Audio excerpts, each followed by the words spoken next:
Okay, let's do an example with mortgages. Suppose we owe $150,000, we buy a house, we get a mortgage for $150,000, 30-year fixed rate mortgage with a 4% APR. Always go with a fixed rate mortgage. A lot of people 10 years ago or so started getting these variable rate mortgages. What does that mean? That means in the middle of your paying off the debt, it can go from 4% APR to 6%. To 8%. Suddenly people who had been able to make their payments before no longer could make their payments. So always go with a fixed rate mortgage.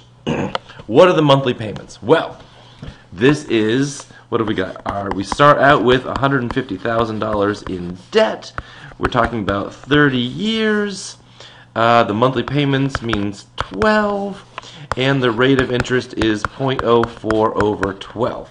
What are the monthly payments? That is the previous formula. That is the P is RA over 1 plus R to the minus YN minus 1. Minus YN because it's debt, which is 0.04 over 12. 12 times negative 150,000. Is it wanting to draw vertical lines yet? No. All over 1 plus 0.04 over 12 to the, I can do that, negative 360 minus 1. Which, if we get out the calculator, let's do this all in one go. Oh, man, I really like the 1 over x button. I like to say 0.04 divided by 12 plus 1 is what we have in the bottom. We raise that up to the 360 negative power equals, that's everything in the bottom except the minus 1. We subtract 1. That is the denominator. You use 1 over x. Now we just have to multiply. Times 0.04 divided by 12 times 150,000 negative, and unless I've got a typo in there, $716.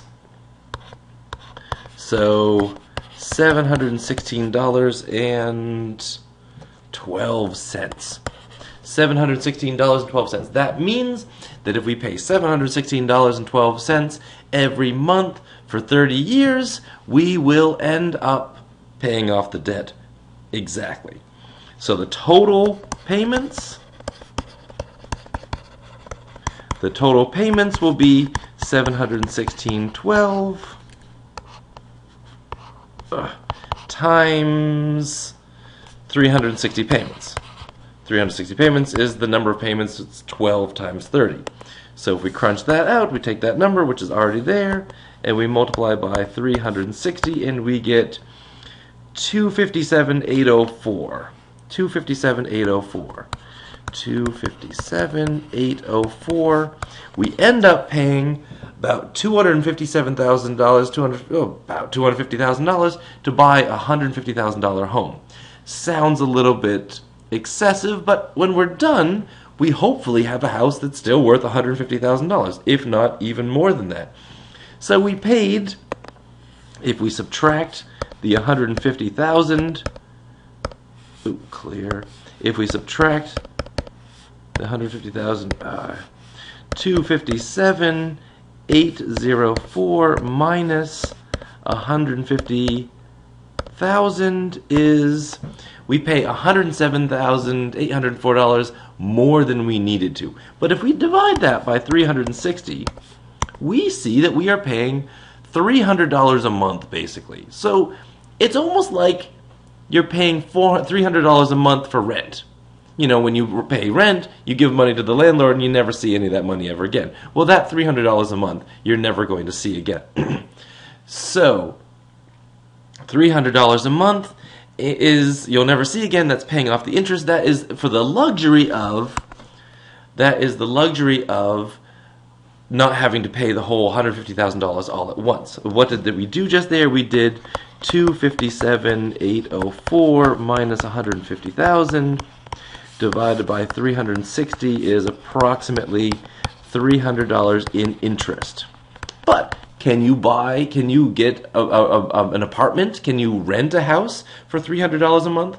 No way. Of course, With the house, you have to pay taxes, you have to mow the lawn, you have to paint it periodically, you have to fix the roof, hot water heater explodes. If you're renting a place and your hot water heater explodes, you call up the landlord. Hey, your house doesn't have hot water. You have to come over and fix it. You have your own house, your hot water heater explodes. You might have to go spend $5,000, $10,000 on a new hot water heater. Anyway, this is not exactly even what I was looking at. What I'm looking at is, what happens if we pay extra? That is the question that I'm asking about. And this is the real trick. What if we pay, we round that $716 up to $800 a month. We are not even paying $90 extra a month. If we pay $800 a month, let's look at how long it's going to take to pay it off. How long is going to be the number of years is the log of P over RA plus P over 12 times the log of 1 plus R. We're talking about the log of, what are our payments? Now we're paying $800 a month, and it's, 0.04 over 12 times negative 150,000 plus 800 all over 12 times the log of 1 plus 0.04 over 12. People are having a real hard time figuring these things out. I think maybe I need to start giving you fewer problems a day to figure out. But you can do this all in one go, or for those of you who are having problems, write out the whole thing. Go step by step. What have we got? We've got 800 divided by parenthesis 0.04 divided by 12 times 150,000 negative plus 800.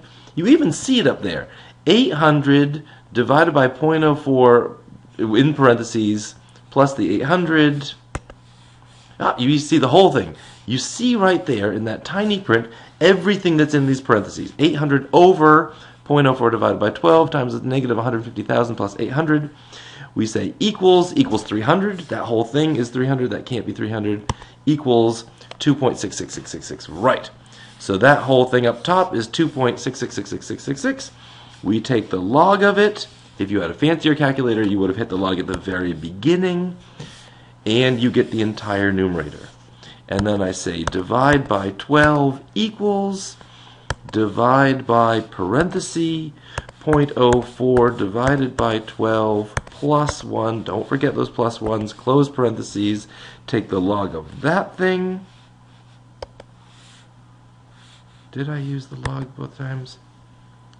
24.6 years. 24.6 years.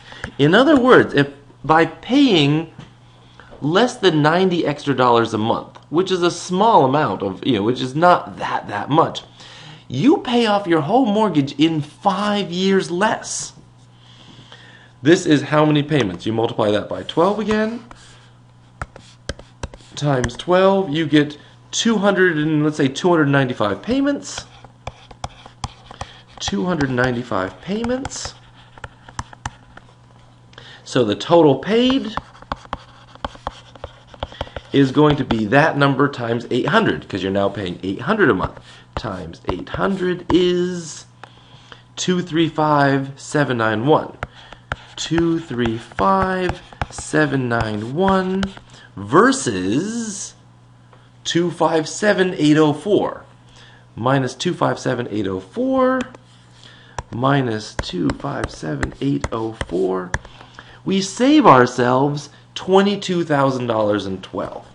So this is approximately $22,012 in savings. That is, rather than paying, what did we have, more than $107,000 extra dollars, we are now paying less than $100,000. It's 50 plus 35, $85,000 more than we paid for the house. So by paying a little bit more than you need to, you can really pay these things down extra quickly. And this works for everything. You know, if you only pay the minimum payment on your credit card, then you'll pretty much always be in debt. I mean, that whole previous problem of paying the $50 a month, don't forget, we didn't put another darn thing on that credit card the entire time. That's like you cut up the card, you're trying to get out of the debt, but you're only paying the minimum payment. And so they hit you with $30 of interest, you give them $50, now you only owe them $20 less. Paying a lot more than your minimum payment makes that go away so much faster. Even just going from $716 a month for your mortgage to $800 a month really pays that down quickly. If your car payments are $480 a month, even just raising that up to $500 a month, you will pay it off faster. You will end up paying less money in the long run. The real key is keep your eyes out for whatever is hitting you with the most interest.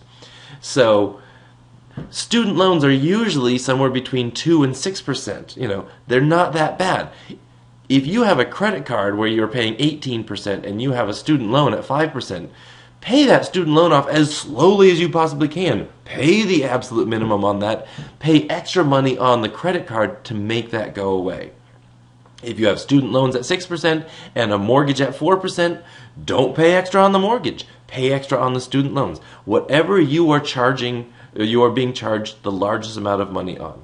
And just trying to point out the use of this formula, I don't know what to say about people who are still having trouble with the calculator.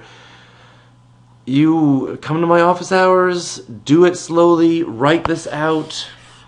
Just be careful. Remember the order of operations. People are dividing by the wrong thing. They're forgetting that 4% is 0.04, not 0.4. This 1 people forget a lot. This 12 people forget a lot. People are forgetting that a mortgage of $150,000 is not $150,000 that you can play with. It's not good money. It's debt. It's negative money. The payments, however, are bringing you toward a positive, taking away from that. So they're positive payments. Negative payments are when you borrow more money all the time.